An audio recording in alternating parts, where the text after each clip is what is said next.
Prions ensemble.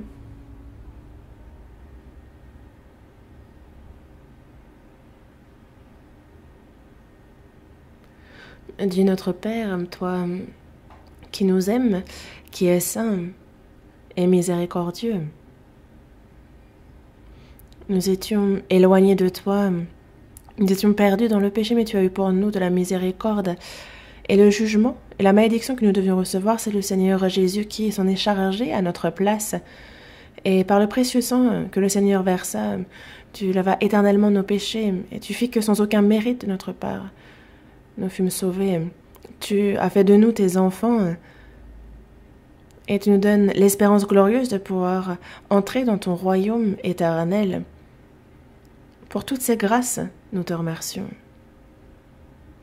À cette heure, nous qui avons reçu la rédemption éternelle par le précieux sang que le Seigneur versa, nous sommes réunis devant toi, nous te remercions pour tes grâces, nous apprenons ta parole et nous te remercions de nous permettre d'avoir la communion.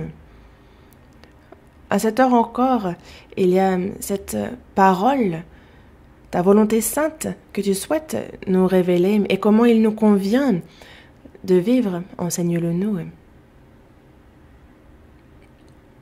Il y a ceux qui écoutent en famille et qui ne sont pas ici présents, mais qui écoutent là où ils sont. Seigneur, sois avec chacun d'eux. Accorde la grâce qui leur convient. Rétablis promptement la santé de ceux qui sont malades et s'il s'en trouve qui sont dans les faiblesses, qui sont tombés, et te regarde sur chacun d'entre eux et par ta main miséricordieuse relève-les pour qu'aucun ne chancelle, qu'aucun ne s'égare.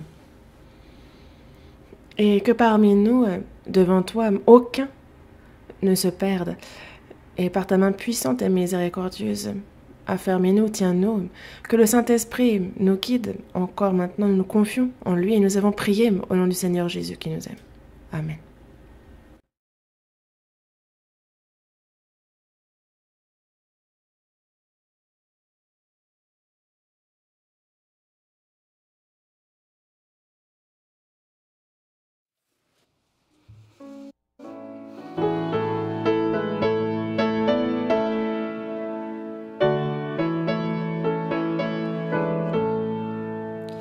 주께서 내 맘에 들어와 계시고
Merci.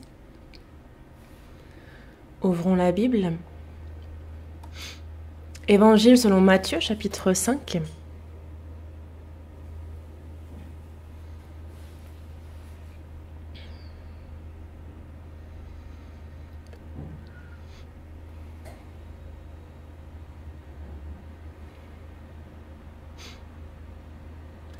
Évangile selon Matthieu, chapitre 5, du verset 1 au verset 7. Évangile selon Matthieu, chapitre 5, du verset 1 au verset 7. Voyant la foule, Jésus monta sur la montagne et, après qu'il se fut assis, ses disciples s'approchèrent de lui. Puis, ayant ouvert la bouche, il les enseigna et dit : « Heureux les pauvres en esprit, car le royaume des cieux est à eux. Heureux les affligés, car ils seront consolés. Heureux les débonnaires, car ils hériteront la terre. Heureux ceux qui ont faim et soif de la justice, car ils seront rassasiés. Heureux les miséricordieux, car ils obtiendront miséricorde. » Jusqu'ici.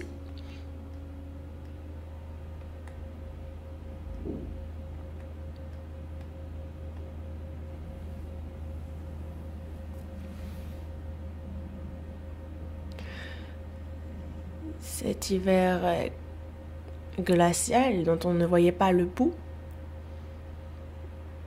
a laissé place aux températures printanières. Et c'est un peu comme tout. Il y a les temps difficiles qui laissent place à des temps plus paisibles.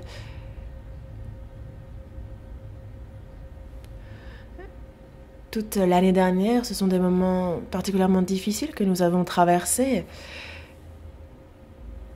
Et il y a cette pandémie de la Covid-19 qui nous a surpris, qui a touché le monde entier, qui a fait perdre la vie à beaucoup de personnes, qui nous a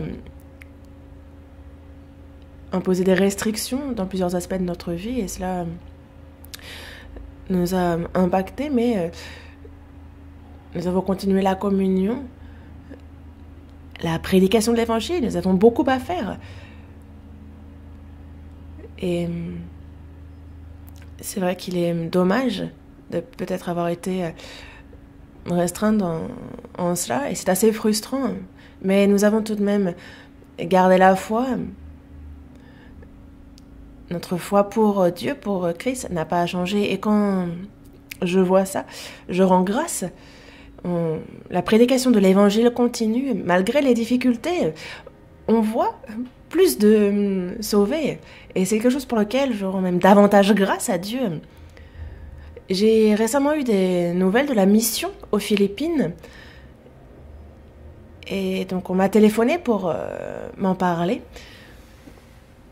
Et donc aux Philippines, de manière assez surprenante, évidemment, qu'il y a aussi la pandémie, que cela a touché ce pays aussi, mais ils se réunissent, ils écoutent la parole ensemble, ils prêchent et ils ne sont pas sous des restrictions particulières apparemment, mais ils constataient que il y a bien plus de sauvés qu'auparavant. Donc on a de bonnes nouvelles aussi. Et de nombreuses églises dans le monde entier, il y a parmi elles,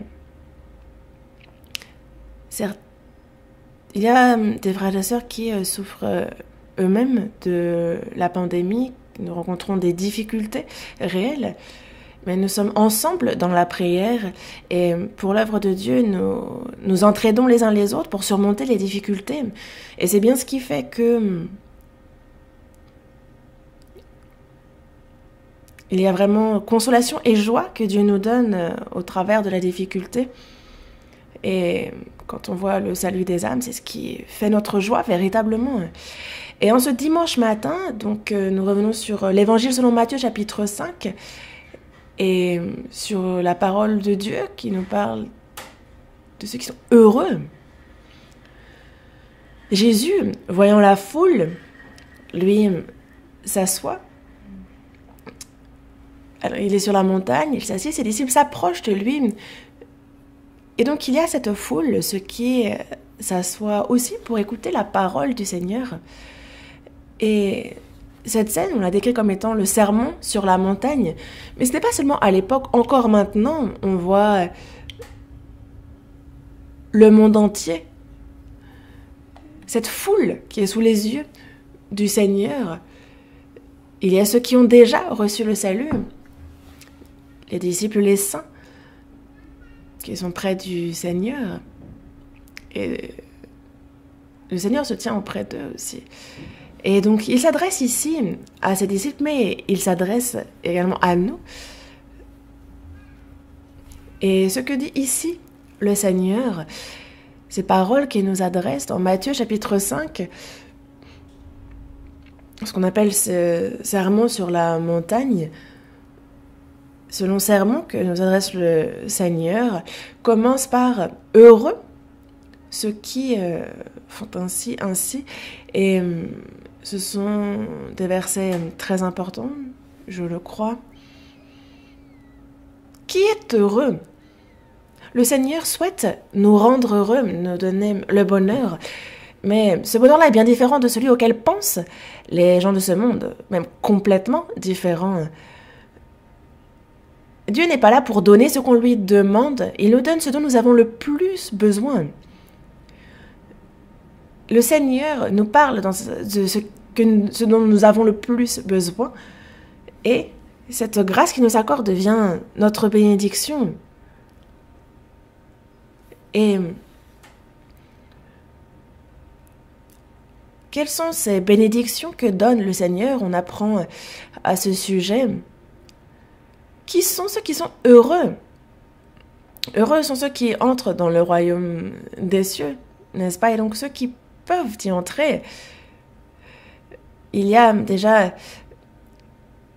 Il nous indique quelles sont les conditions, quelles sont les qualifications, en fait, par quel droit peut-on entrer dans son royaume et être ainsi heureux. Et ça, on peut l'apprendre à travers sa parole.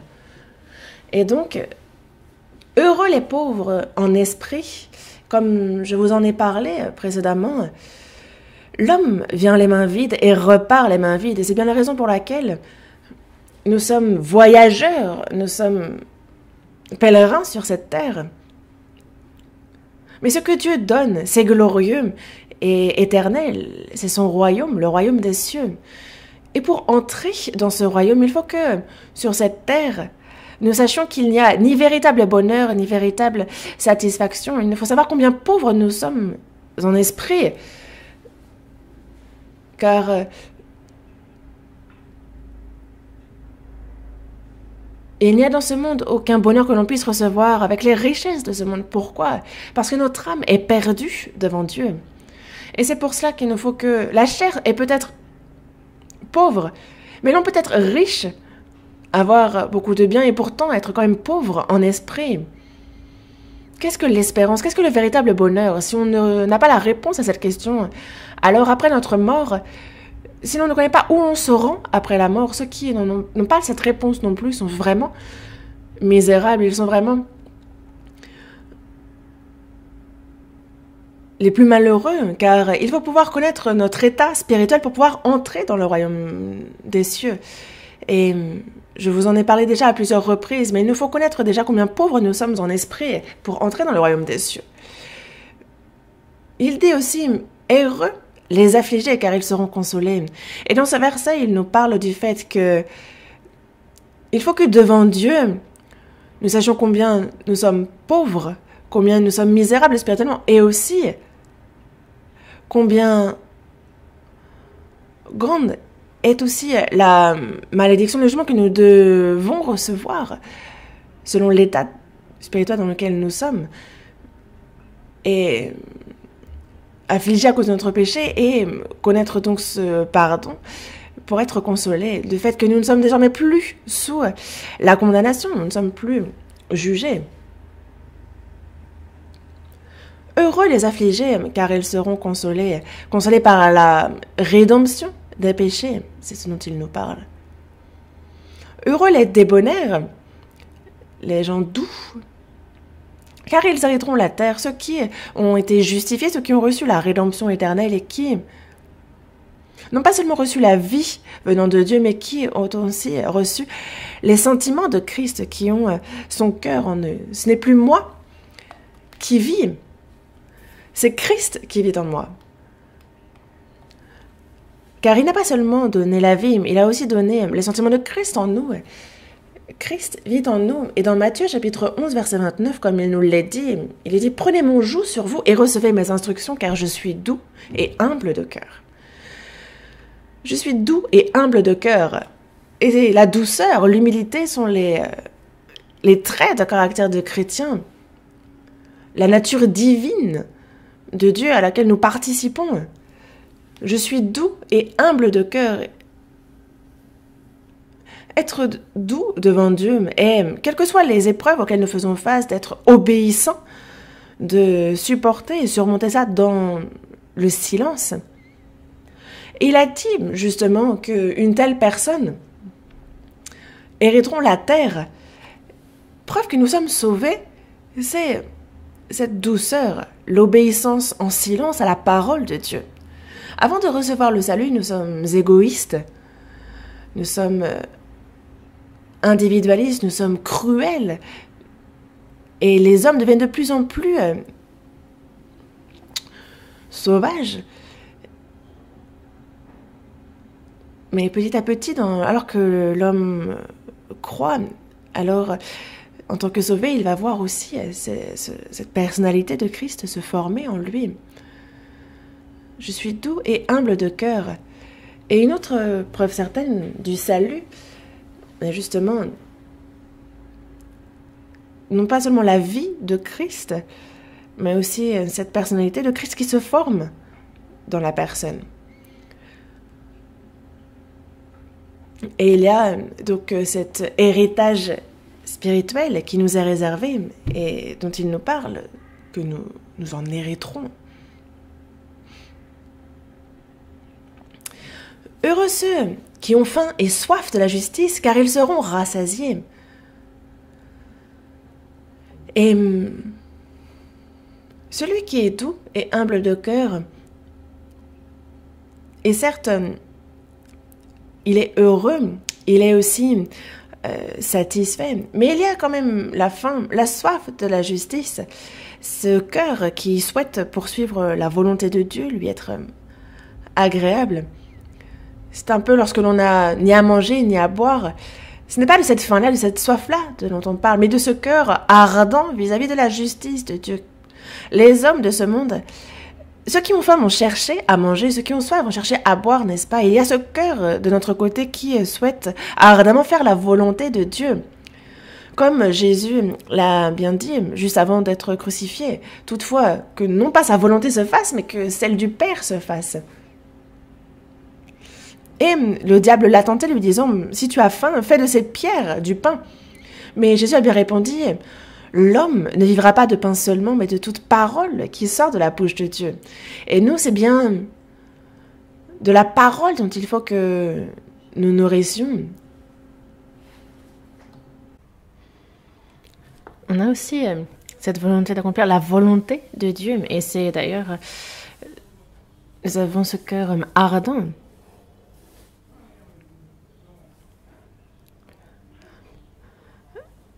En Samarie, près du puits, on a vu Jésus fatigué, assoiffé. Et on voit qu'il s'adresse à ses disciples et il dit bien « Ma nourriture, justement, c'est de faire la volonté de celui qui m'a envoyé et d'accomplir son œuvre. C'est une nourriture que vous ne connaissez pas. Et donc, faire la volonté de Dieu, est ce que je désire bien davantage que de l'eau pour assouvir ma soif. Et le cœur de Jésus est désormais notre propre cœur. Et c'est pour cela que, lorsqu'il est dit qu'ils seront rassasiés, c'est qu'il nous donne tout ce à quoi notre âme aspire. Cherchez premièrement le royaume et la justice de Dieu, et toutes ces choses vous seront données par-dessus. Cherchez premièrement le royaume et la justice de Dieu. Il nous donne toutes les autres choses par-dessus, une fois qu'on a cherché premièrement le royaume et la justice de Dieu. Tout ce dont on a besoin dans la chair, il nous le donne et nous donne en priorité. Tout ce dont nous avons besoin spirituellement. Et c'est vraiment une promesse très précieuse de Dieu. Et aussi,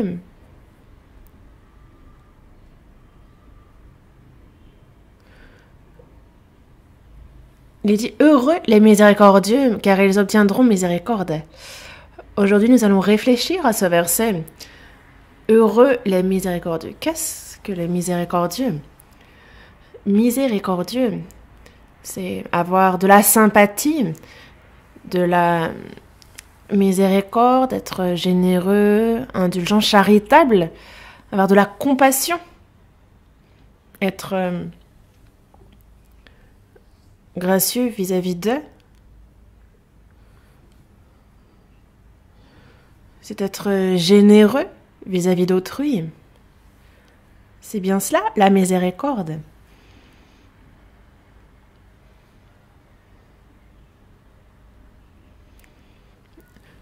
Dieu a deux caractéristiques, la justice et l'amour, n'est-ce pas? Dieu est juste, et ça s'est manifesté justement à travers la loi. La loi manifeste la justice de Dieu.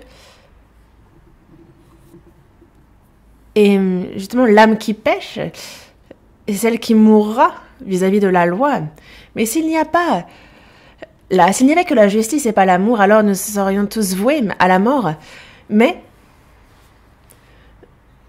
l'amour de Dieu s'est manifesté par sa grâce. La grâce de Dieu pardonne tout pécheur. Et c'est bien cela, la grâce. La grâce de Dieu nous montre quel est l'amour de Dieu, combien il est grand, c'est manifeste. Dans Romains, il nous est bien dit qu'alors que nous étions encore pécheurs, c'est lui, justement, qui a d'abord manifesté, il a d'abord montré son amour vis-à-vis de nous. Et nous étions éloignés de Dieu, nous étions rebelles, nous péchions. Et ce péché, il fallait qu'il soit jugé, il fallait que nous soyons punis. C'est ce qui devait arriver. Et nous devions donc périr éternellement. Et personne ne s'en réjouit. Mais Dieu lui-même ne se réjouit pas que les méchants meurent. Et c'est pour cela que, alors que nous étions pécheurs, lorsque nous étions par nos mauvaises œuvres inimitié contre Dieu, c'est alors qu'il nous a aimés. Et il ne nous a pas seulement aimés en parole, mais il a donné son Fils unique à notre place en victime expiatoire. Et il a été jusqu'à le faire mourir sur la croix pour le pardon de nos péchés. Et c'est ainsi qu'il accomplit l'œuvre de notre salut. Et l'amour de Dieu est différent de l'amour humain. L'amour chez l'homme, c'est donnant-donnant. Si telle personne m'aime, je vais l'aimer en retour. Et si telle personne me déteste, je vais la détester en retour. C'est aussi assez personnel. Plus on apprend à connaître la personne, plus on va devenir généreux vis-à-vis de cette personne. Mais ça aussi, ça reste instable tout de même. C'est peu fiable. Mais l'amour de Dieu n'a rien à voir avec l'amour humain. Et c'est pour cela que, pour décrire l'amour de Dieu, on utilise le mot agapé, que l'on n'utilise pas pour l'amour humain. C'est un amour parfait, éternel, saint, un amour inconditionnel. Inconditionnel. Quand on parle d'être inconditionnel, c'est que la personne soit méchante, que la personne soit gentille, peu importe. C'est un amour qui aime, quel que soit le sujet de cet amour. Et Dieu donc ne se réjouit pas de la mort des pécheurs, d'aucun d'eux. L'amour de Dieu est donc fut manifesté par sa miséricorde.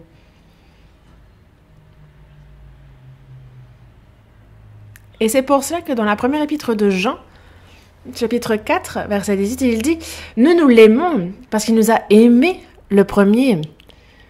car il a donné justement son Fils en victime expiatoire. Nous étions ennemis de Dieu à cause de nos iniquités, mais pour la réconciliation, c'est Jésus qui mourut à notre place sur la croix. Il fut donné donc en victime expiatoire pour la réconciliation entre nous et Dieu. Ça a réconcilié Dieu des cieux et les pécheurs de cette terre. Et c'est lui qui a donc accompli la réconciliation. Avant même que nous ne connaissions Dieu, avant même que nous ne l'aimions, lui nous a aimés le premier. Alors que nous étions pécheurs, lorsque nous étions ennemis de Dieu à cause de nos mauvaises œuvres, c'est alors que Dieu a eu pour nous de la miséricorde. Voyons dans l'Épître aux Éphésiens, chapitre 2.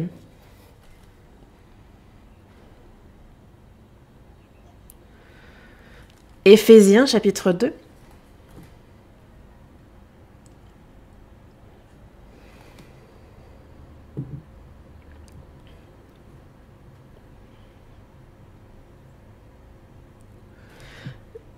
Éphésiens chapitre 2, à partir du verset 3. Nous tous aussi, nous étions de leur nombre, et nous vivions autrefois selon les convoitises de notre chair, accomplissant les volontés de la chair et de nos pensées, et nous étions par nature des enfants de colère comme les autres. Mais Dieu, qui est riche en miséricorde, à cause du grand amour dont il nous a aimés, nous qui étions morts par nos offenses, nous a rendus à la vie avec Christ. C'est par grâce que vous êtes sauvés.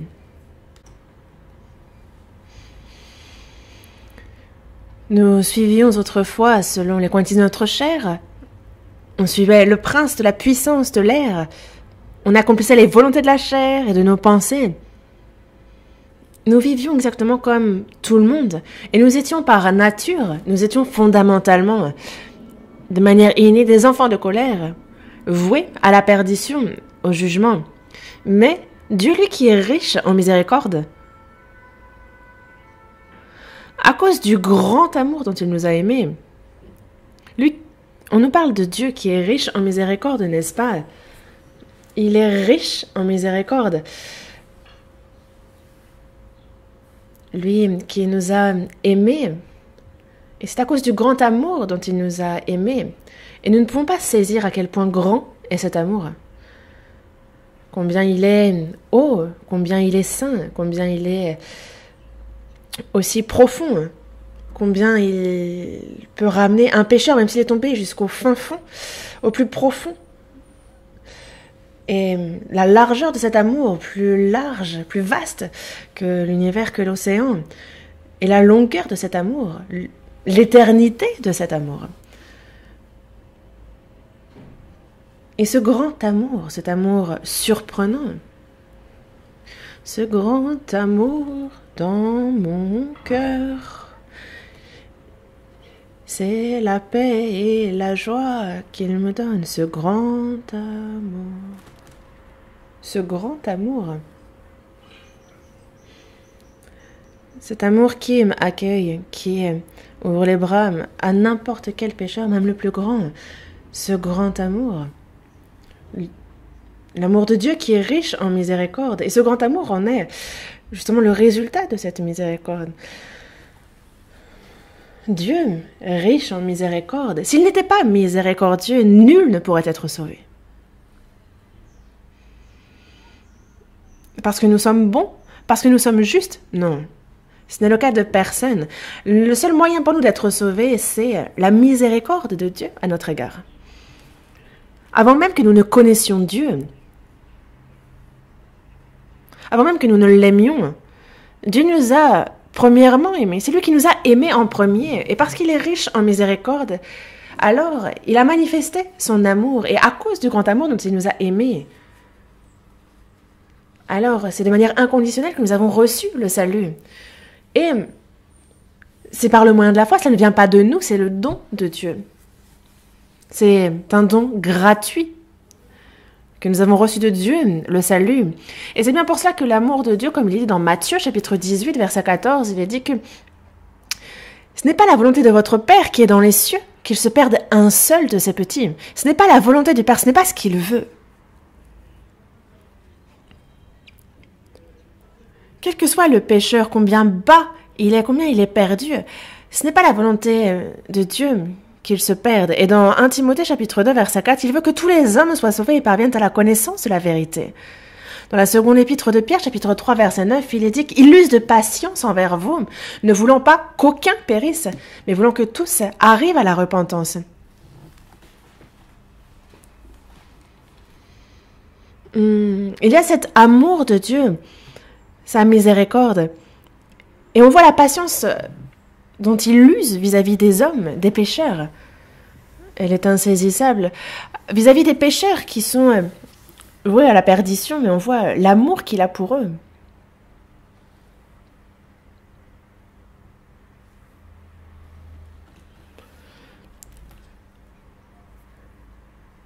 Et quand on comprend cet amour, alors on est sauvé de manière inconditionnelle. Dans la première épître de Pierre, chapitre 1, verset 3, il dit que c'est selon sa grande miséricorde qu'il nous a régénérés, et pour une espérance vivante, pour la résurrection de Jésus-Christ d'entre les morts.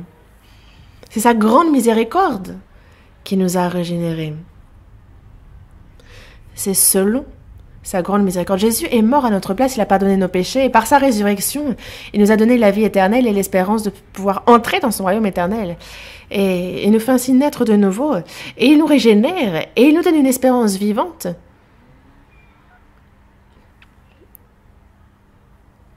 Il nous les a réservés dans les cieux. C'est ce qu'il a préparé pendant les cieux. Et donc, être sauvé, entrer dans le royaume des cieux, c'est le possible seulement par l'amour qui vient de sa richesse en miséricorde. Et nous avons donc revêtu cet amour, cette miséricorde. Et dans la première épître à Timothée aussi, il est bien dit que il nous a sauvés non à cause des œuvres de justice que nous aurions faites, mais c'est selon sa miséricorde. C'est par le baptême de la régénération et le renouvellement du Saint-Esprit. Que nous soyons sauvés, ce n'est absolument pas à cause des œuvres de justice que nous aurions faites, non. Mais c'est selon sa miséricorde que nous avons pu naître de nouveau, que nous pouvons entrer dans son royaume. Et le Saint-Esprit, désormais, nous renouvelle dans notre cœur, dans notre vie. Mais toutes ces choses-là sont possibles grâce à la miséricorde de Dieu. C'est la grâce de Dieu selon sa miséricorde. Et c'est pour cela que la miséricorde de Dieu est vraiment surprenante. C'est vraiment la manifestation de l'amour de Dieu. Dans Michée, chapitre 7, verset 19, il est dit, il aura encore compassion de nous, il mettra sous ses pieds nos iniquités, et il jettera au fond de la mer tous nos péchés. Il a pour nous de la compassion. Et il met sous ses pieds nos iniquités. Il marche sur nos péchés. Il les efface. Et il jette au fond de la mer afin qu'on ne puisse plus les voir. Il jette tous nos péchés. Et de peur que l'on s'inquiète, il a exprimé de plusieurs manières dans différents versets ce qu'il avait fait de nos péchés. Et c'est pour cela que on voit ici l'expression de la miséricorde, de l'amour de Dieu envers nous. Dans Ésaïe chapitre 55, verset 7, il est dit que le méchant abandonne sa voie, et l'homme d'iniquité ses pensées, qu'il retourne à l'Éternel. Qu'il retourne à l'Éternel qui aura pitié de lui. Qu'il retourne, alors Dieu aura pitié de lui. Dieu dit qu'il retourne à l'Éternel qui aura pitié de lui, à notre Dieu qui ne se lasse pas de pardonner. C'est un verset très précieux. Quel que soit le pécheur, que soit ce qu'il a commis, ce qu'il a fait. Parce que le diable, lui, s'amuse à nous susurrer que Dieu, tu penses qu'il va t'accepter, toi, un pécheur, toi qui as fait ceci et cela. Quelqu'un comme toi ne sera jamais reçu par Dieu. Toi, tu n'as fait que ce qu'il y a de mauvais, tu n'as fait que pécher. Évidemment qu'il faut que tu sois jugé et maudit. Comment est-ce que toi, tu pourrais avancer vers le royaume de Dieu? Et le diable nous dit, toi, non, quelqu'un comme toi, jamais tu ne pourras entrer dans le royaume de Dieu, jamais tu ne seras accepté par Dieu. Et justement, en fait, il embourbe le pécheur dans son péché, dans sa culpabilité, alors que Dieu, lui, au contraire, même le méchant, il veut que le méchant abandonne sa voie, que l'homme d'iniquité abandonne ses pensées, et simplement qu'il retourne à lui. Alors il ne se lasse pas de pardonner.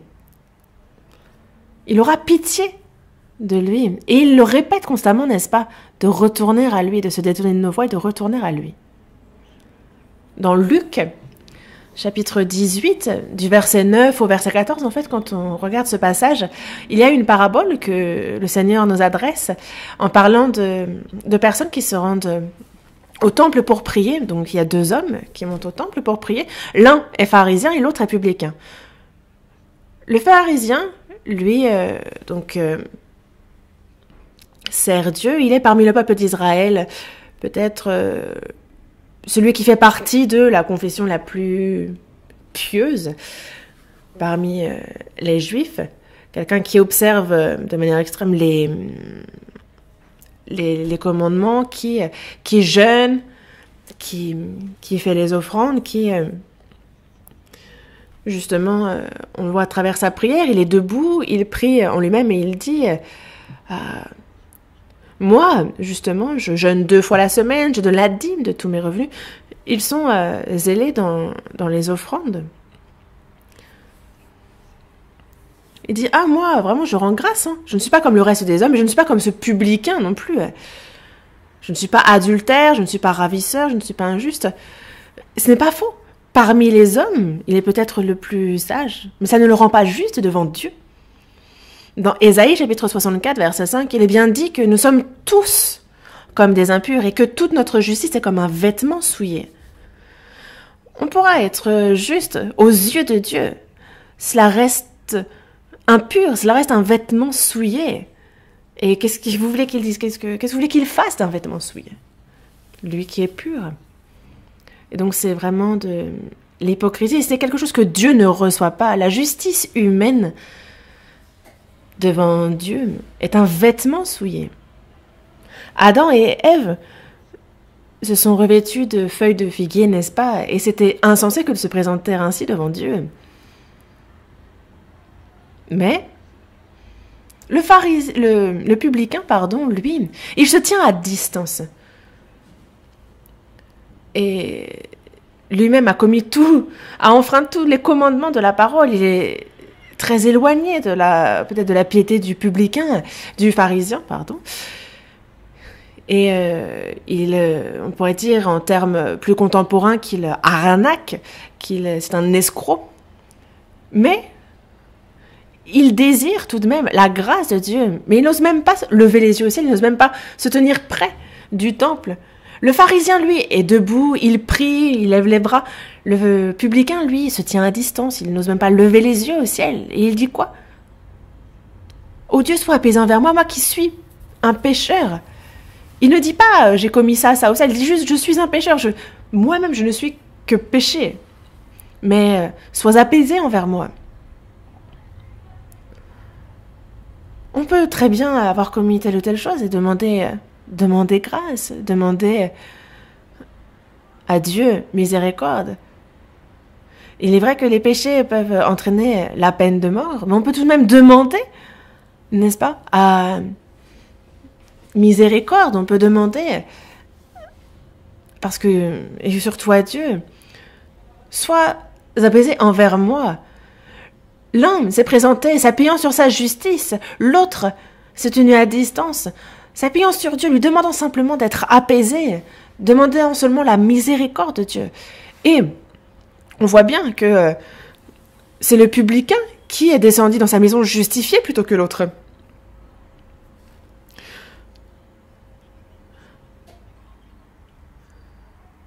Et regardez, pour Adam et Ève, ils ont laissé tomber les feuilles de figuier. Et c'est d'une peau d'animal qui se sont revêtus.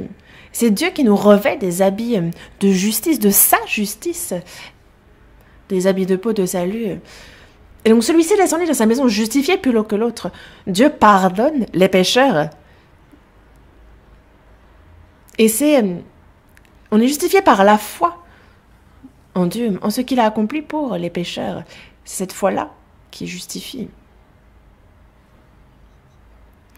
On voit qu'il y a donc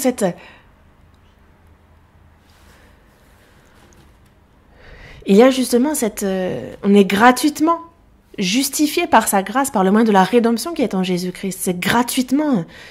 Il n'y a de notre côté aucun mérite que nous puissions mettre en avant. On est gratuitement justifié par sa grâce. Il a eu pour nous justement de la miséricorde, et c'est ce qui nous a sauvés. Et c'est sur cet amour, sur cette miséricorde que nous avançons avec assurance devant lui. Et c'est pour cela que ce n'est pas parce que les hommes ont beaucoup de péchés qu'ils périssent. Il n'y en a aucun qui soit dans ce cas-là. Seulement, il y a cette miséricorde de Dieu, cet amour, et ne pas y croire et ne pas se repentir. C'est à cause de cela que les hommes périssent. Dans Romains chapitre 2, versets 4 et 5, il est bien dit que si on méprise les richesses de la bonté de Dieu, de sa patience, de sa longanimité, si on ne reconnaît pas la bonté de Dieu qui nous pousse à la repentance, alors c'est bien notre endurcissement, c'est notre cœur impénitent qui fait qu'on amasse un trésor de colère pour le jour de la colère et de la manifestation du juste jugement de Dieu.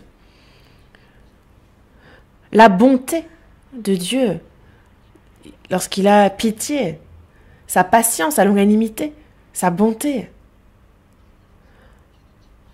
Justement, quand on méprise cela, quand on rejette cela, c'est bien l'endurcissement et ça conduit à la perdition.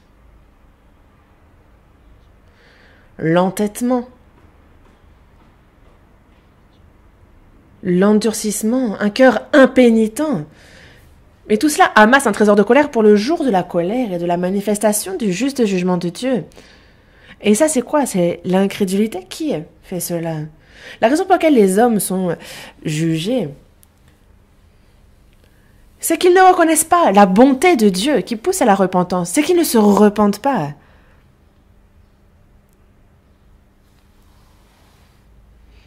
Et c'est bien pour cela que dans Matthieu chapitre 5, verset 7,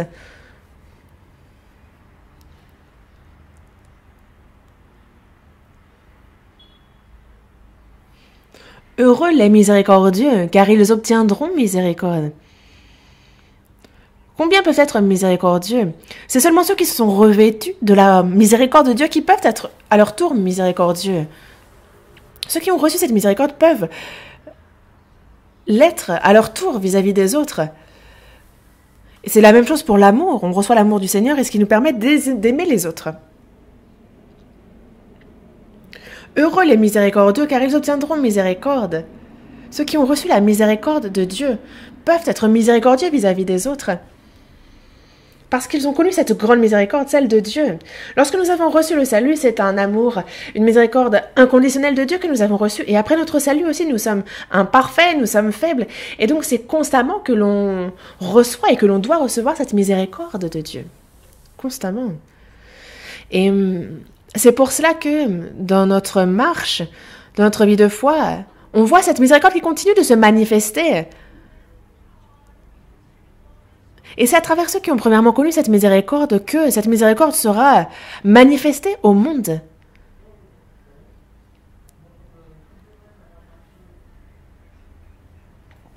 Et c'est par l'amour et par la grâce de Dieu que nous avons reçu le salut.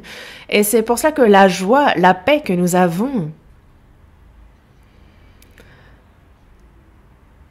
n'a pas été donnée seulement pour nous, mais également afin de partager cela avec tous les autres. Elle nous a simplement été donnée en premier pour qu'on la partage. C'est un peu comme, justement, en fait, les fleuves d'eau qui coulent de notre sein, en fait, ça coule. Il y a vraiment des fleuves d'eau vive qui coulent en nous, et après, ils vont couler de notre sein pour aller jusqu'à toucher les autres. Il en va de même pour la grâce de Dieu. Et c'est pour ça que la miséricorde de Dieu se transmet aux autres. C'est quoi ça? C'est bien le salut des âmes. Transmettre la miséricorde de Dieu. Dans ce monde, il y a beaucoup de personnes misérables, n'est-ce pas? Des orphelins, donc, qui vraiment donc, sont sans parents, ça fait vraiment de la peine. Certains sont tellement pauvres qu'ils n'ont pas de quoi manger, et ça fait vraiment de la peine. Ceux qui meurent de maladie font vraiment de la peine aussi. Ceux qui n'ont pas de maison et qui vont alors devoir dormir dans la rue, on a de la peine pour eux aussi. Et il y en a beaucoup qui font de la peine dans ce monde. Mais on peut très bien vivre tout à fait normalement dans ce monde. Ceux qui ont leur âme qui est perdue éternellement et qui, s'ils devaient mourir ce soir, entreraient dans le royaume éternel, mais non, pas l'enfer éternel, pardon. Il n'y a pas plus misérable, il n'y a pas une personne qui fasse plus de peine que celle qui va en enfer. Et c'est à eux qu'il faut que l'on transmette l'amour, la grâce de Dieu qui est riche en miséricordieux afin qu'ils puissent être sauvés. Pour qu'ils puissent comprendre vraiment l'amour, la miséricorde de Dieu et qu'ils puissent, comme nous, être heureux à travers le salut qu'ils recevront. La miséricorde de Dieu, quand on en est revêtu, alors c'est le meilleur des bonheurs que l'on puisse connaître. Cette miséricorde, nous ne pouvons faire autrement que de la transmettre. Dans Matthieu, on voit que Jésus vit la foule. En fait, il fut ému de compassion pour cette foule. Il a décrit cette foule comme languissante, abattue, comme des brebis qui n'ont point de berger, car à l'époque de Jésus, le peuple d'Israël était le peuple élu, le peuple choisi par Dieu. On a les pharisiens, on a les docteurs de la loi. Il y a beaucoup de gens qui enseignent la parole, mais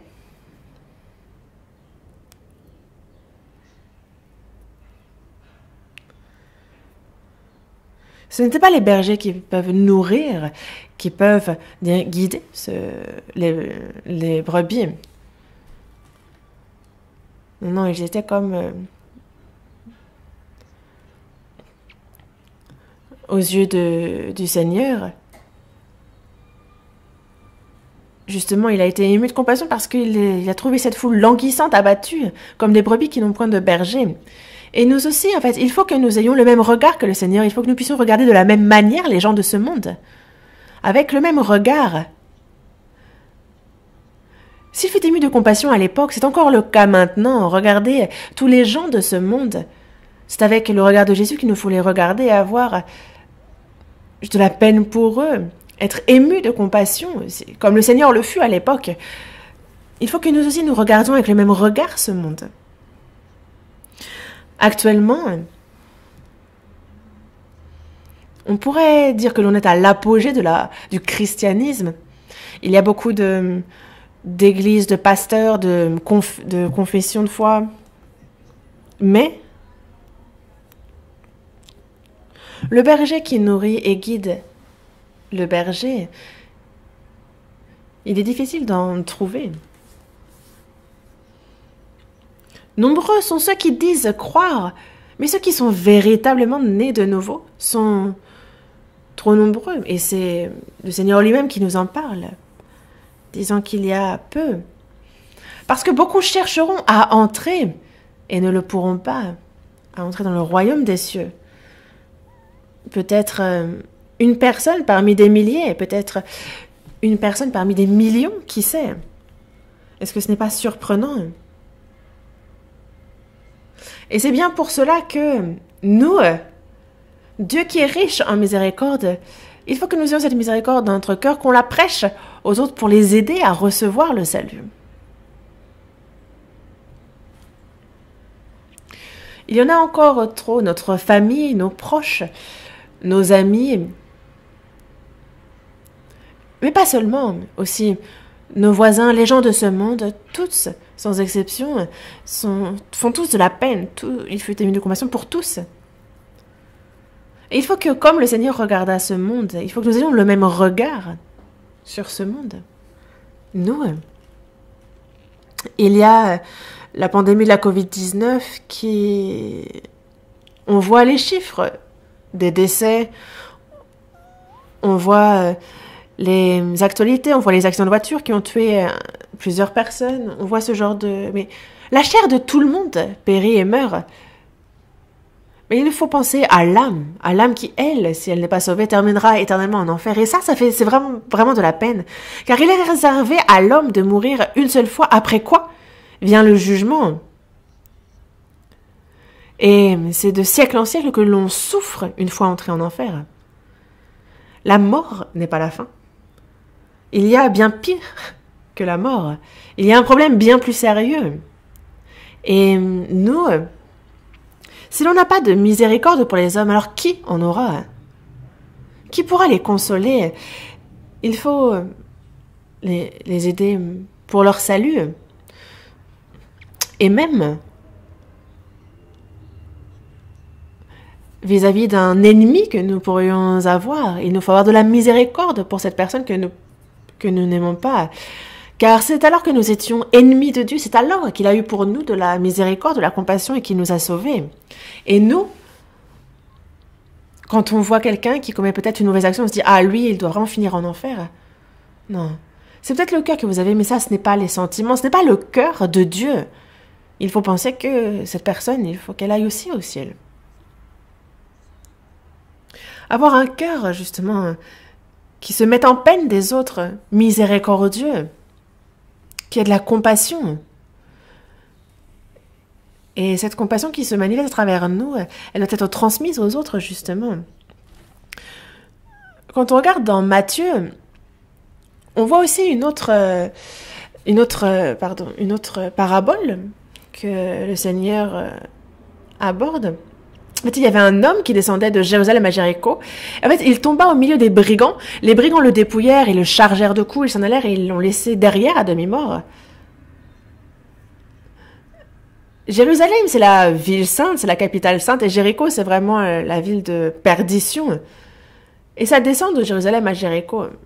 Et moi, à 2 reprises, j'ai suivi justement la route qui mène de Jérusalem à Jéricho. Et en fait, il n'y a pas de maison le long du chemin. En fait,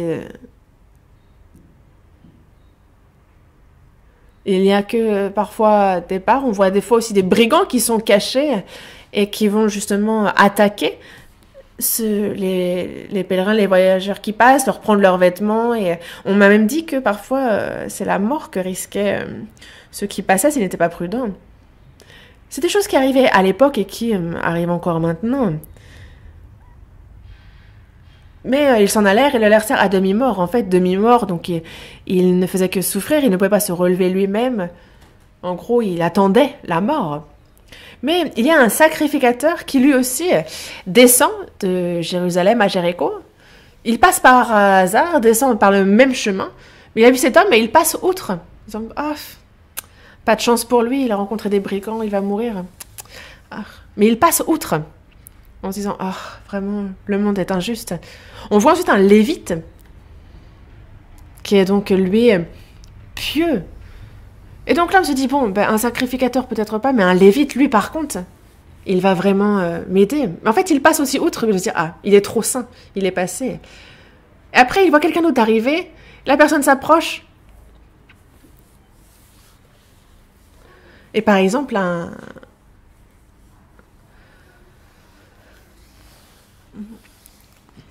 sacrificateur, le lévite sont passés. Pourtant, on aurait pu penser qu'il les aidera.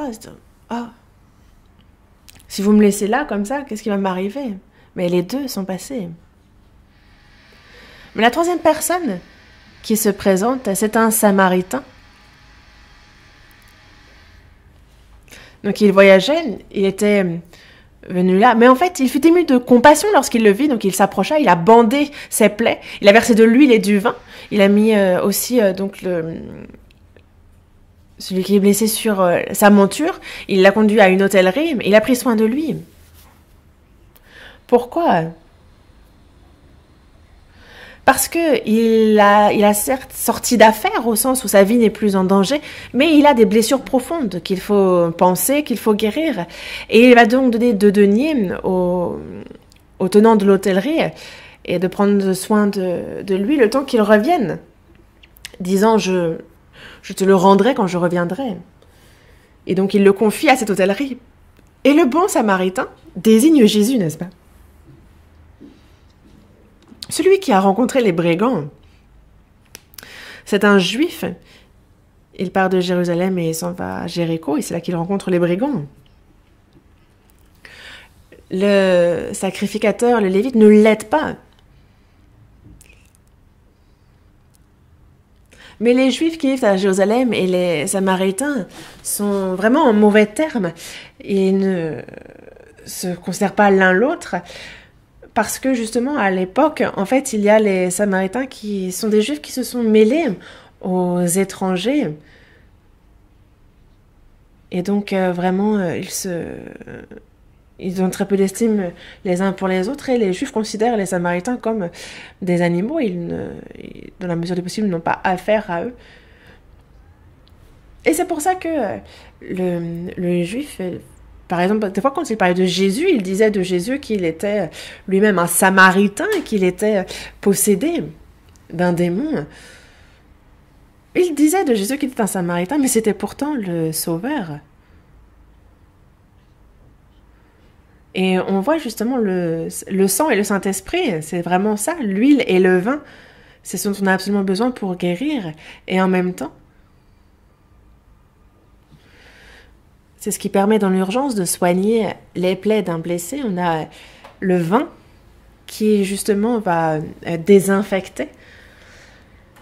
Et l'huile, elle, qui va justement adoucir les plaies. C'est avec ça qu'on bande les plaies. Et nous, justement, nous avions commis des péchés qui nous conduisaient en enfer, mais Jésus, lui, nous a sauvés par le sang qu'il a versé. Je suis né de l'esprit lavé dans son sang. Et justement, en fait, n'empêche que nous avons des blessures profondes et il faut donc que l'on suive un traitement pendant un certain temps. Et le Samaritain confie donc ce juif au chef de l'hôtellerie, qui est l'Église. Et les 2 dénarions qui sont donnés sont la grâce et la vérité. Justement, nous avons besoin constamment de la grâce après notre salut et aussi de la vérité qui nous renouvelle, qui nous a permis d'être pardonnés. Et c'est à travers ces 2 choses aussi que nos plaies sont constamment pansées. Et ce, jusqu'à ce que le Seigneur revienne. Quand le Seigneur reviendra, ce qu'il veut, ce n'est pas de voir quelqu'un qui est sur le point de mourir, qui est dans un état critique. Il veut voir quelqu'un qui a retrouvé la forme dont les plaies sont pansées. Et donc le Seigneur revient, et lorsqu'il reviendra, il a bien dit revenir, et ce, sans se préoccuper des péchés. Il faut que nous désirions, que nous attendions impatiemment son retour. Et aussi, Jésus s'adresse à un docteur de la loi et lui dit, c'est l'inverse, c'est le docteur de la loi qui s'adresse à Jésus qui dit, mais qui est mon prochain? Parce qu'on a dit que il faut donc faire pareil à notre prochain, mais qui est mon prochain? Il dit, mais c'est un tel, et donc Jésus lui dit, va, et toi fais de même. Va, et toi fais de même. Et c'est quelque chose qu'une personne qui n'est pas sauvée ne peut pas faire, prendre soin de son prochain.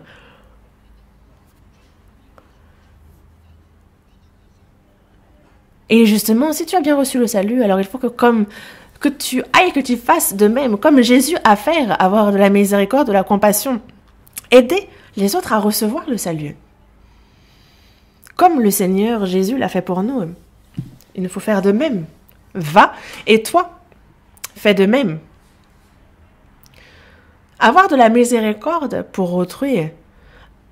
Un cœur ardent pour le salut des autres. Mais ceux qui n'ont pas un tel cœur sont certainement des personnes qui n'ont jamais eux-mêmes connu la miséricorde de Dieu.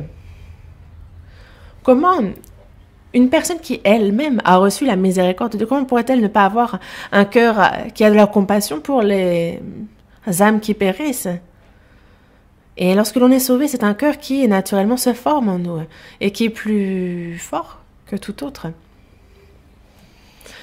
Pierre et Jean, justement, alors qu'ils entraient à Jérusalem, ils ont vu un un homme qui ne pouvait donc pas marcher. Et en fait, il les regarde, il les regarde attentivement parce qu'il s'attend à recevoir quelque chose d'eux. Mais Pierre dit bien, je n'ai ni argent ni or, mais ce que j'ai, je te le donne. Au nom de Jésus-Christ de Nazareth, lève-toi et marche. Et il se lève sur le champ. Et ce dont quelqu'un qui boite, qui ne marche pas, a besoin, est-ce que vous pensez que c'est quelques sous? Il est devenu mendiant parce que lui-même ne peut pas marcher. Mais s'il marche désormais, il lui suffit de travailler et de gagner de l'argent. Ce n'est pas d'argent dont il a besoin. Et ce n'est pas donc de l'argent ni de l'or que Pierre lui a donné, mais ce dont il avait le plus besoin. Lève-toi et marche.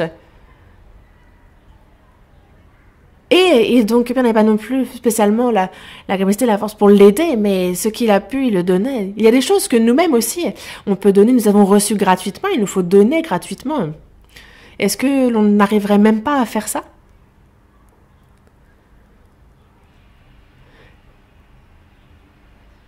Et c'est pour ça que Dieu qui est riche en miséricorde,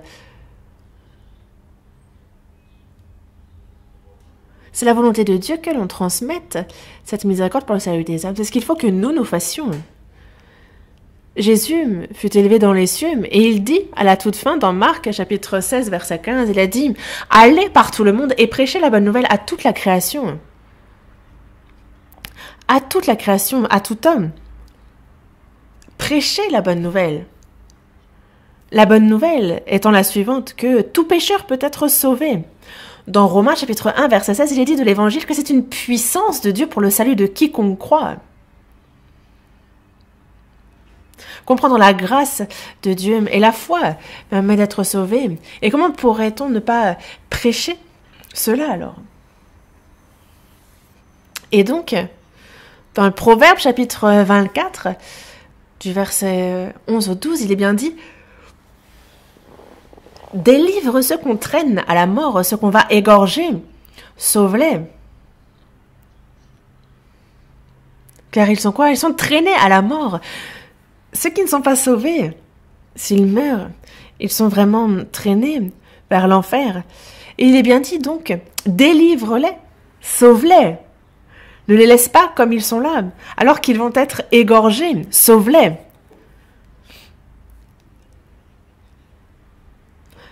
Et il y a bien des priorités, il faut commencer par...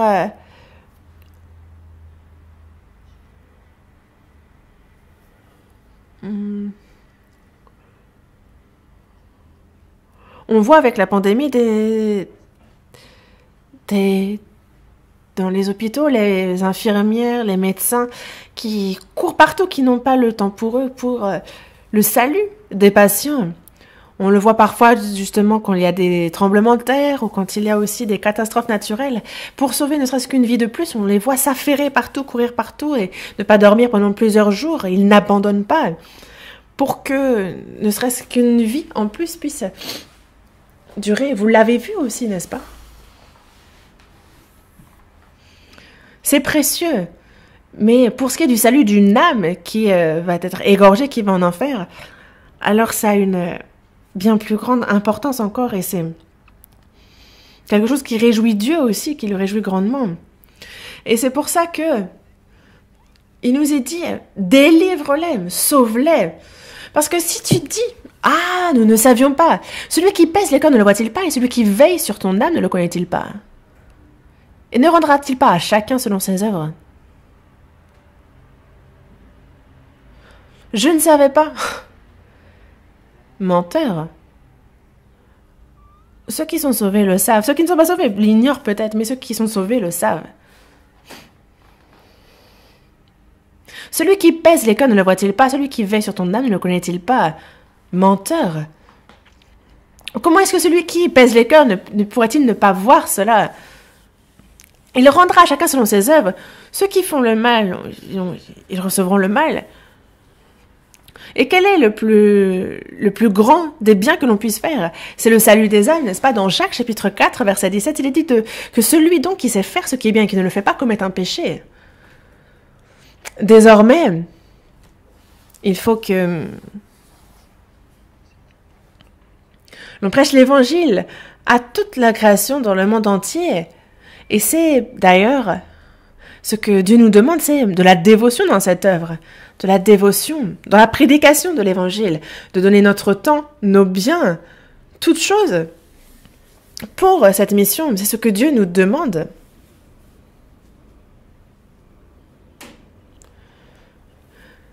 On a l'impression que l'évangile a été prêché dans le monde entier, mais il y en a encore pourtant beaucoup trop qui n'ont pas encore eu l'occasion d'écouter ce véritable évangile, la parole de vérité. Et vous le savez bien, n'est-ce pas? Et c'est pour ça qu'il nous est dit de prêcher la parole, d'insister en toute occasion, favorable ou non. Que l'occasion soit bonne pour évangéliser ou non, même que ce soit difficile ou plus ou moins facile, il nous faut prêcher la parole. Et ça, c'est vraiment la requête de l'apôtre Paul, et c'est le cœur de Dieu à notre égard, c'est ce qu'il nous demande.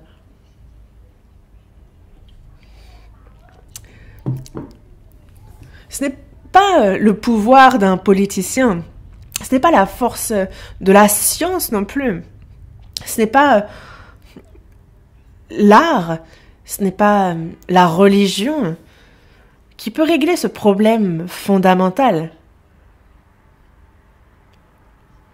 ou qui pourrait donner le véritable bonheur à l'homme. Le seul moyen, c'est la grâce de Dieu, sa miséricorde qui sauve, de comprendre cet amour, car si l'on ne le comprend pas, alors on ne peut pas recevoir le véritable bonheur. Il faut comprendre justement la miséricorde de Dieu, combien il en est riche, et ça fait de l'homme, alors l'homme le plus heureux du monde. Un homme sauvé, être devenu enfant de Dieu, être en paix avec le Seigneur et avoir l'espérance d'entrer dans son royaume. Est-ce qu'il y aurait quelqu'un de plus heureux qu'une telle personne? Et aussi, heureux les miséricordieux, car justement, il y a ceux qui sont plus faibles dans l'Église, ceux qui ont une foi plus faible, ceux qui, sous tous aspects, sont faibles. Il faut aussi avoir de la miséricorde envers eux. Avoir de la compassion pour eux, de la miséricorde. Voyons dans Job, chapitre 6. Juste avant le livre des psaumes. Job, chapitre 6.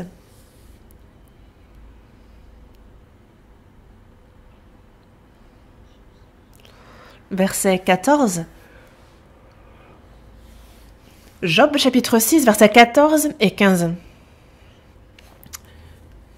Celui qui souffle a droit à la compassion de son ami, même quand il abandonnerait la crainte du Tout-Puissant. Mes frères sont perfides comme un torrent, comme le lit des torrents qui disparaissent.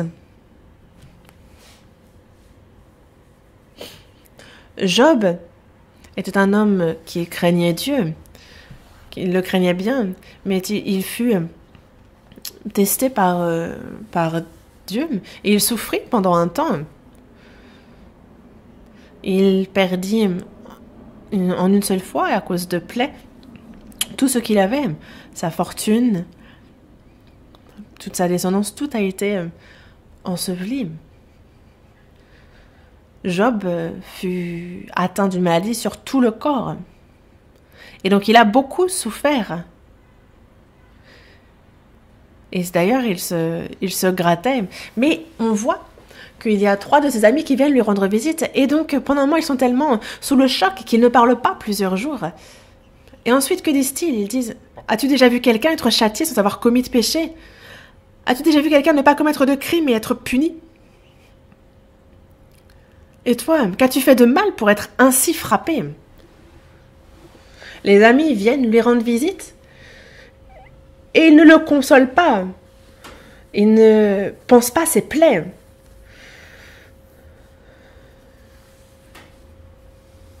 Et Job dit bien à ses amis, vous êtes tous des médecins de néant. Vous êtes des médecins qui ne guérissent pas. Vous êtes tous des médecins de néant. On dirait que vous aidez, mais en fait, vous aggravez mes blessures. Et on voit bien justement qu'il était donc bien fatigué, il a souffert. Celui qui souffre,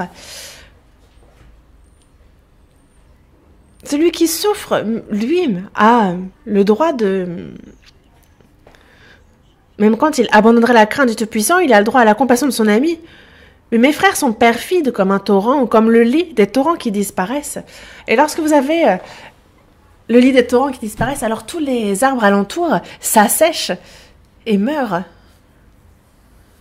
Mais on voit qu'ils auraient très bien pu reprendre vigueur, mais non. Et c'est ce que vous êtes vis-à-vis de moi, c'est ce que dit Job. Vous ne m'aidez pas. Vous êtes comme le lit des torrents qui disparaissent. Je ne reprends pas de force, au contraire. Vous aggravez mes blessures. Et de la même manière, on a les frères et sœurs qui souffrent. Et il faut avoir de la compassion, de la miséricorde pour eux, les consoler. Dans Job, chapitre 4, il dit « Ayez pitié de moi, vous, mes amis. » C'est dans Job 19, pardon, vraiment. « Ayez pitié de moi, vous, mes amis. » Lorsqu'il y a des frères et sœurs qui sont dans la souffrance,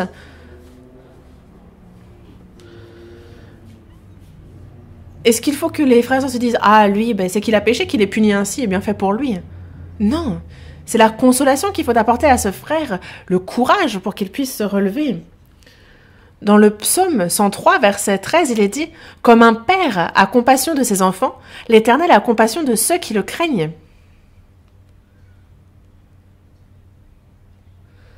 Le père a compassion de ses enfants, n'est-ce pas? À quel moment? Lorsqu'il est plutôt faible physiquement, lorsqu'il a fait une bêtise, lorsque justement il n'est toujours pas mature. En fait, il a de la compassion. Est-ce qu'il va abandonner son enfant? Non. Comme un père a compassion de ses enfants, de même l'Éternel a compassion vis-à-vis de nous, quand nous sommes au milieu des épreuves, quand nous souffrons, quand nous sommes pauvres. Il a de la compassion pour nous comme un père. Et il faut que nous ayons le même cœur.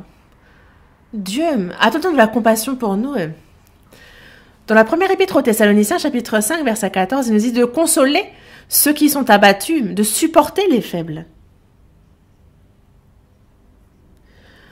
Il y a parmi les frères et sœurs sauvés ceux qui sont abattus, ceux qui sont faibles.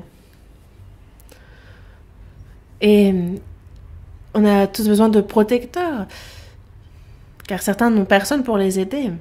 Et donc il ne faut pas s'élever. Dans Jude, chapitre 1, verset 22, il dit justement de se reprendre les uns, de reprendre ceux qui contestent, ceux qui doutent, ceux qui, dans leur cœur, ne pas se dire « Ah là là, mais lui, il est sauvé pourtant depuis un moment, pourquoi il doute comme ça ?» Non. Ayez de la compassion les uns pour les autres. Ayez un tel cœur. Un cœur, justement, de compassion vis-à-vis de ceux qui ne sont pas sauvés, afin qu'ils puissent être sauvés. Et un cœur de compassion vis-à-vis des frères et sœurs qui sont plus faibles. Avoir de la compassion, être miséricordieux, vraiment. Et aussi, cette miséricorde qui pardonne ceux qui sont mauvais envers nous, ceux qui font le mal. Dans Éphésiens, chapitre 4, verset 32, il dit « Soyez bons les uns envers les autres, compatissants, vous pardonnant réciproquement comme Dieu vous a pardonné en Christ. » Oui.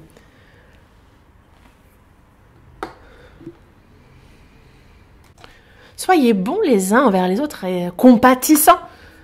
Compatissants. Ayez de la miséricorde les uns pour les autres. Vous pardonnant réciproquement comme Dieu vous a pardonné en Christ. Soyez ainsi. Comme le Seigneur nous a pardonné, vous aussi, pardonnez-vous réciproquement.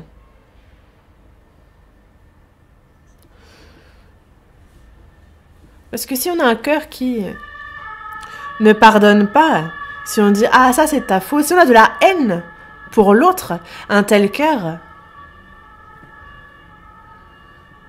peut justement rendre plus grave le péché de cette personne vis-à-vis du péché que l'autre aurait pu commettre. Dans Marc, chapitre 11, verset 25, il est bien dit que lorsque vous êtes debout, faisant votre prière, si vous avez quelque chose contre quelqu'un, pardonnez. Afin que votre Père qui est dans les cieux vous pardonne aussi vos offenses. Quand on prie, s'il y en a qui ont des problèmes ou qui ont mal agi vis-à-vis de nous, pardonnez. Afin que votre Père qui est dans les cieux vous pardonne aussi vos offenses.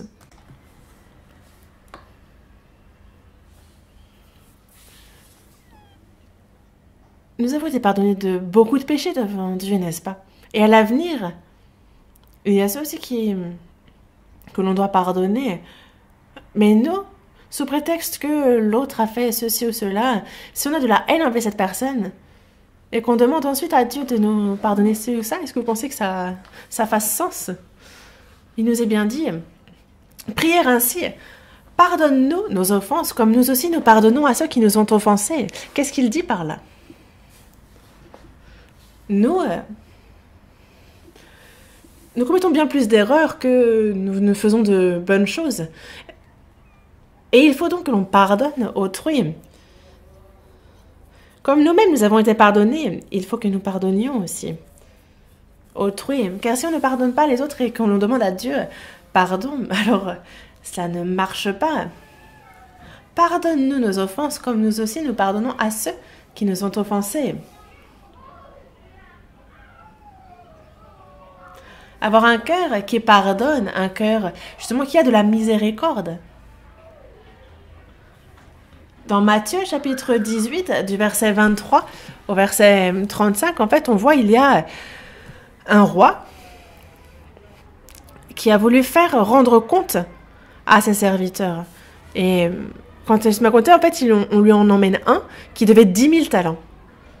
Et comme il n'avait pas de quoi payer, donc son maître il ordonne qu'on vende ce serviteur, lui, sa femme, ses enfants, tout ce qu'il avait, pour acquitter la dette. Mais le serviteur se jette à terre, il se prosterne devant lui et dit « Seigneur, aie patience envers moi et je te paierai tout. » Et ému de compassion, le maître de ce serviteur donc le laisse aller et lui remet sa dette. Mais après qu'il fut sorti, ce serviteur, qui donc fut pardonné de sa dette de 10 000 talents, lui, justement, il rencontre un de ses compagnons qui lui devait 100 deniers. Il le saisit, l'étrangle et il dit « Paie ce que tu me dois. » Et donc son compagnon se jette à terre, le supplie, disant « Mais aie patience envers moi et je te paierai. » Mais on dit non, il n'a pas voulu et donc il l'a jeté en prison jusqu'à ce qu'il lui paye ce qu'il devait. Et en fait, justement, les compagnons ont vu ce qui est arrivé et en fait, ils ont été profondément attristés, ils sont allés raconter au maître tout ce qui s'était passé. Alors que, justement, sa dette avait été acquittée, une dette de 10 000 talents, lui, on a eu envers lui de la patience, de la compassion, mais lui n'a pas eu cette patience vis-à-vis de celui qui lui en devait seulement.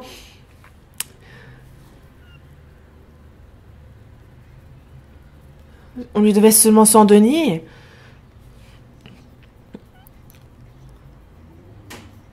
Et donc c'est ainsi que mon Père Céleste vous traitera si chacun de vous ne pardonne à son frère de tout son cœur.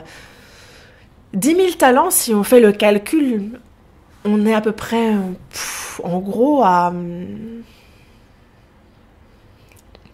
10 milliards à peu près. Une dette de 10 milliards, c'est énorme. Comment rembourser une telle dette, surtout si on est pauvre? C'est une dette que l'on ne remboursera pas, même si on y passe toute notre vie. Mais 100 deniers, par jour, on est à un salaire journalier de à peu près 10 millions environ. Mais lui, il avait donc une dette de 10 milliards et il emprisonne quelqu'un qui lui doit 10 millions. Ça n'a pas de sens. Et il faut que nous, devant Dieu, quoi que l'on fasse toute notre vie, quelles que soient les erreurs que l'on commette, on était des pécheurs.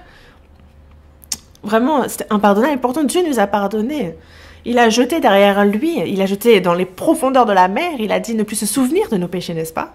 Mais nous, dès qu'il y a une petite erreur qui est commise par autrui, on ne pardonnerait pas. On ne pourrait jamais pardonner. Alors sachez que Dieu a bien dit que lui-même ne pardonnerait pas. Jésus, justement, fut crucifié, il fut pointé du doigt insulté, on se moqua de lui. Et que dit-il? Il dit, justement, en fait, qu'ils ne savent pas ce qu'ils font. Il a prié pour ses ennemis. Étienne, lui aussi, a prêché la parole de Dieu. Mais les Juifs grinçaient des dents et l'ont lapidé. Il a versé son sang, ses os furent brisés. Il était enseveli et c'est alors qu'il disait justement d'avoir de la compassion pour eux vis-à-vis de ceux qui étaient en train même de lui lancer les pierres. Il demandait et priait pour le pardon de ceux qui étaient en train de le tuer. Mais ce n'est pas Étienne qui fit cela. Il y avait le Seigneur en lui. Jésus qui pria pour ceux qui l'ont crucifié et qui le pointaient du doigt, c'est ce Christ qui vivait en Étienne et qui a pu lui permettre de dire une telle chose. Parce que nous avons connu son amour et il est en nous. Et c'est pour cela que c'est rendu possible de pardonner autrui et même nos ennemis. Et aussi, aider les frères et sœurs plus pauvres, c'est aussi être miséricordieux. Il y a des frères et sœurs pauvres. Dans Jacques, justement, chapitre 2, verset 3-4, il dit que si, tournant vos regards vers celui qui porte l'habit magnifique, vous lui dites, toi, assieds-toi ici, à cette place d'honneur. Et si vous dites aux pauvres, toi, tiens-toi là debout, ou bien assis-toi au-dessous de mon marchepied,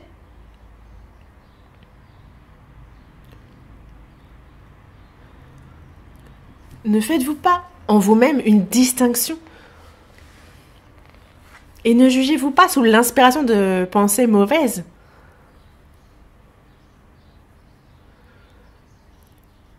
Et c'est vraiment du mépris vis-à-vis du pauvre.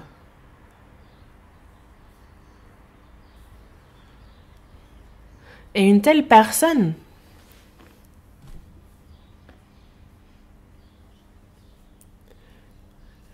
distingue les choses charnelles. Et si elle fait une telle distinction, on peut se dire que « Ah, mais toi-même, tu étais pauvre et pourtant Dieu a eu pour toi de la compassion. » Et toi, tu ferais une distinction, tu discrimines les pauvres, tu méprises les pauvres. Et cela nous dit bien, ce verset, de ne pas faire ainsi. Dans la première épître de Jean, chapitre 3, du verset 16 au verset 19, vous connaissez bien ce verset, n'est-ce pas?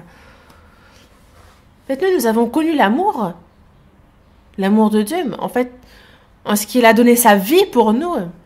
Et donc, nous aussi, nous devons donner notre vie pour les frères.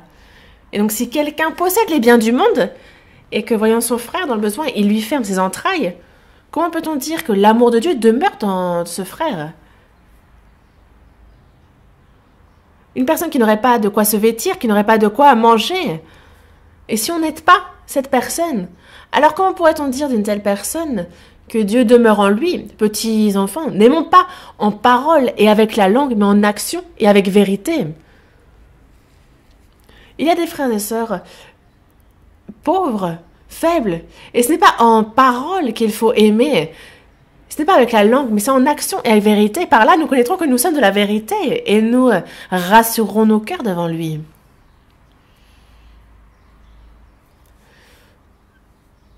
Justement, il faut que nous puissions jusqu'à donner notre vie pour les frères.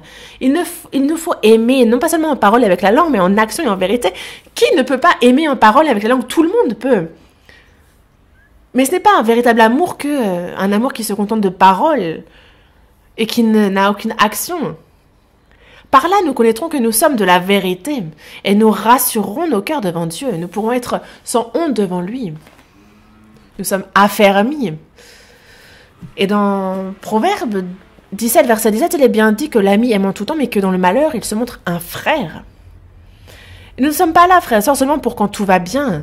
C'est dans le malheur, c'est à ce moment-là que ça se manifeste, cette fraternité. Dans Proverbe, chapitre 14, verset 31 aussi, il nous est dit d'avoir pitié de l'indigent, car c'est honorer le Seigneur que de faire ainsi.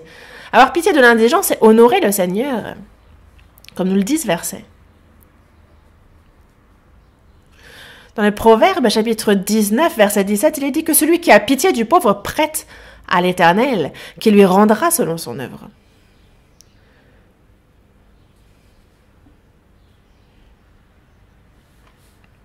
Celui qui a pitié du pauvre prête à l'Éternel, et l'Éternel le rend forcément à celui qui lui prête.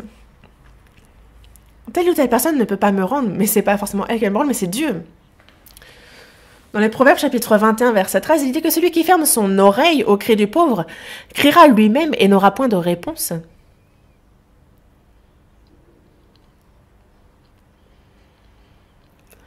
Celui qui est pauvre et qui crie justement, si on ferme notre oreille au cri de ce pauvre, alors on peut savoir que quand nous-mêmes nous serons dans cette situation, alors on n'entendra pas nos cris non plus. Et je me souviens de la première église dans laquelle j'ai été pasteur. C'était une ville un peu éloignée de Daegu, en Corée. Et c'était avant que je ne me marie, donc je vivais seule, en fait, et j'étais pasteur 2 ans dans cette église. Et donc, dans le village, il y avait justement un grand-père misérable qui vivait dans une tente. Et il était il faisait vraiment de la peine.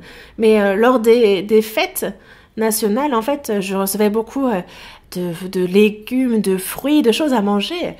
Et comment est-ce que je pouvais manger tout ça? Donc, justement, en fait, j'en ai pris... j'ai tout pris, mais je suis allée me balader. Justement, j'ai trouvé ce grand-père et je me suis dit, mais comment a-t-il pu en arriver là? Et donc, ce grand-père, je lui ai apporté de ce que j'avais reçu et je lui ai demandé, mais pourquoi est-ce que les gens du village ne vous aident pas? Et il m'a répondu en me disant, j'étais le plus riche de ce village auparavant. Mais à ce moment-là, j'étais tellement arrogant que justement j'étais radin, j'étais avare, je ne donnais pas un sou à l'autre, je n'aidais pas les autres, j'étais vraiment arrogant.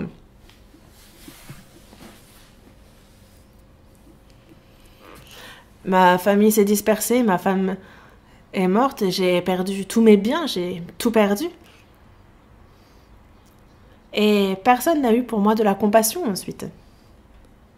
Parce que je n'en ai pas eu moi-même.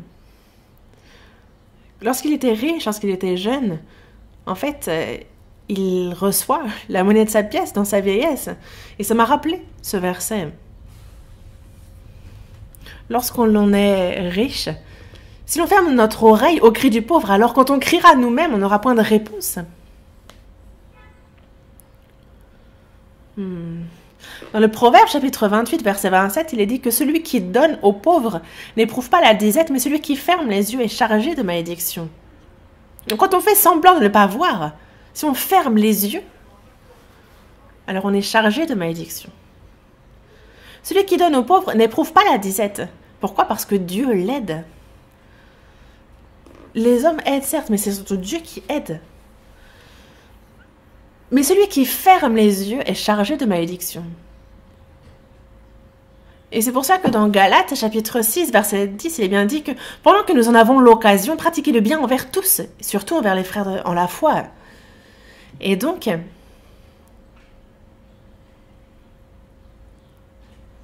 dans Hébreux, chapitre 13, verset 16, il nous est dit de ne pas oublier la bienfaisance et la libéralité. Car c'est à de tels sacrifices que Dieu prend plaisir. La bienfaisance et la libéralité partagée, donnée. C'est à de tels sacrifices que Dieu prend plaisir. Et aussi, dans Jacques chapitre 2, verset 13, si on regarde ce verset, il dit que le jugement est sans miséricorde pour qui n'a pas fait miséricorde. La miséricorde triomphe du jugement. Qu'est-ce qu'il veut dire ce verset? Lorsque nous avons reçu le salut, aussi nous avons reçu la miséricorde. Et après notre salut aussi, nous sommes ceux qui la recevons constamment, cette miséricorde. Lorsque nous serons devant le Seigneur, il y a le jugement il est dit qu'il y a justement le tribunal de Christ. Et justement, les chrétiens sont jugés selon leurs œuvres. Ceux qui ne sont pas sauvés, eux, seront jugés pour leurs péchés et envoyés en enfer. Mais pour les chrétiens, dans le tribunal de Christ, ce sera en fonction de comment nous avons vécu, selon le bien et le mal que l'on a fait dans notre chair. Le bien, vivre selon la volonté de Dieu, et ne pas vivre selon la volonté de Dieu, le mal. C'est en fonction de cela que nous devrons rendre compte et que l'on sera jugé. Et donc, quand nous serons ainsi jugés,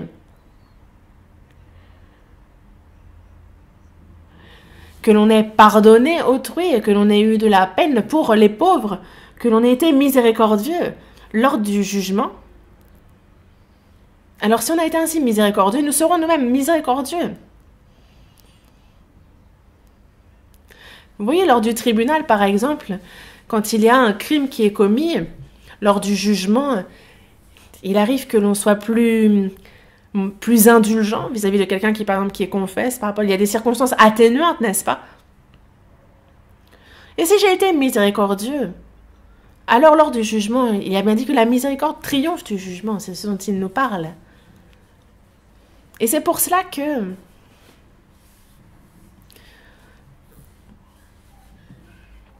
lorsque l'on est miséricordieux vis-à-vis d'autrui, alors Dieu l'est aussi vis-à-vis de nous. Le jugement est sans miséricorde pour qui n'a pas fait miséricorde. Alors on n'a pas de crainte non plus lors du jugement.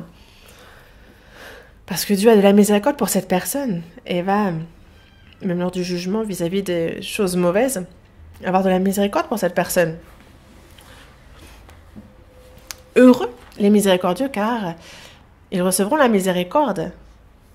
Et ce grand amour de Dieu, nous qui l'avons reçu, ceux qui sont sauvés, doivent être miséricordieux car ils ont reçu la miséricorde. Nous l'avons reçu, n'est-ce pas? Dans le Proverbe chapitre 22, verset 9, il est dit « L'homme dont le regard est bienveillant sera béni parce qu'il donne de son pain aux pauvres. » L'homme dont le regard est bienveillant sera béni, celui qui aide, celui qui donne son pain, celui qui aide le pauvre sera béni. Dieu, il reçoit de Dieu la bénédiction. Car Dieu voit cela et il en rend compte. Dans Actes chapitre 9, dans le verset 35, on voit l'apôtre Paul qui dit justement que il faut se souvenir que donner est bien mieux que de recevoir. Il y a plus de bonheur vraiment à donner qu'à recevoir. Pourquoi? Parce que quand on reçoit, on a certes la joie, mais on n'a pas la bénédiction. Alors que quand on donne, oui. Pourquoi? Parce que Dieu nous le rend. Et vraiment, quand on donne, c'est Dieu. Alors, quand on donne à autrui, c'est Dieu qui nous le rend. Et vraiment, il secoue et il donne beaucoup. Il fait en sorte que cela se soit rempli et que cela déborde. Ça, il faut y croire aussi. Et c'est pour ça qu'on peut dire « Heureux les miséricordieux ». Dans Actes, de chapitre 9, à partir du verset 36, on voit qu'il y avait à Joppé, donc parmi les disciples, une femme qui s'appelait Tabitha. Et elle faisait beaucoup de bonnes œuvres et d'aumônes. Donc elle faisait des vêtements pour les plus pauvres. Elle vivait seule, mais elle supportait, elle soutenait vraiment les pauvres. Mais elle-même est tombée malade et elle est morte. Et c'est pour cela que donc ils se sont rassemblés, ils pleuraient.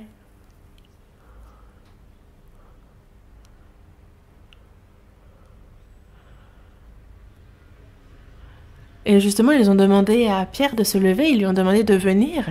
Et donc, lorsqu'il fut arrivé, en fait, on l'a conduit dans la chambre haute. Et en fait, il y avait toutes les veuves qui entouraient la veuve morte. Et donc, elles montrèrent à Pierre les tuniques et les vêtements que faisait Dorcas pendant qu'elle était avec elle. Elles montraient tout ce qu'elle a fait de bien dans sa vie. Et Pierre a prié ardemment Dieu. Et Tabitha est revenue à la vie. Et vraiment, Dieu a accordé une bien plus grande grâce. Nous, il y a la miséricorde que nous avons reçue de Dieu et qu'il nous faut rendre. Ceux qui ont reçu la miséricorde de Dieu doivent être miséricordieux vis-à-vis d'autrui, car ils reçoivent une bien plus grande miséricorde de Dieu, mais pas seulement. Lors du jugement aussi, il y aura cette miséricorde qui jouera, car si nous avons été miséricordieux dans notre vie lors du jugement, alors il s'en souviendra. Et c'est pour cela que la miséricorde rend heureux ceux qui sont miséricordieux, car ils recevront la miséricorde. Souvenez-vous-en, prions. De notre Père, toi qui es miséricordieux, c'est lorsque nous étions pécheurs, lorsque nous étions ennemis contre toi à cause de nos mauvaises œuvres que tu as eues, pour nous de la miséricorde, tu nous as aimés. Et selon le grand amour que tu as eu pour nous, nous qui étions morts par nos offenses et par nos péchés, tu nous as rendus à la vie et tu nous as pris pour tes enfants et tu nous as donné l'expérience glorieuse de pouvoir entrer dans ton royaume éternel. Merci. C'est par le Saint-Esprit, Seigneur, qui est en nous, que ce grand amour de Dieu, tu l'enflammes pour ceux qui ne sont pas encore sauvés, pour ces âmes misérables qui ne sont pas sauvées, pour que l'on puisse transmettre ce précieux évangile, cet amour, tu permets d'accomplir leur salut. Et parmi les frères et sœurs, il y a les pauvres, il y a les faibles, il y a ceux qui sont dans les difficultés, ceux qui se sont détournés, Seigneur, donne-nous le même cœur que toi, pour que dans notre vie, on puisse pratiquer cette miséricorde. Aide-nous pour cela, et que l'on puisse recevoir la bénédiction grande que tu donnes à ceux qui sont miséricordieux. Nous avons prié au nom du Seigneur Jésus. Amen.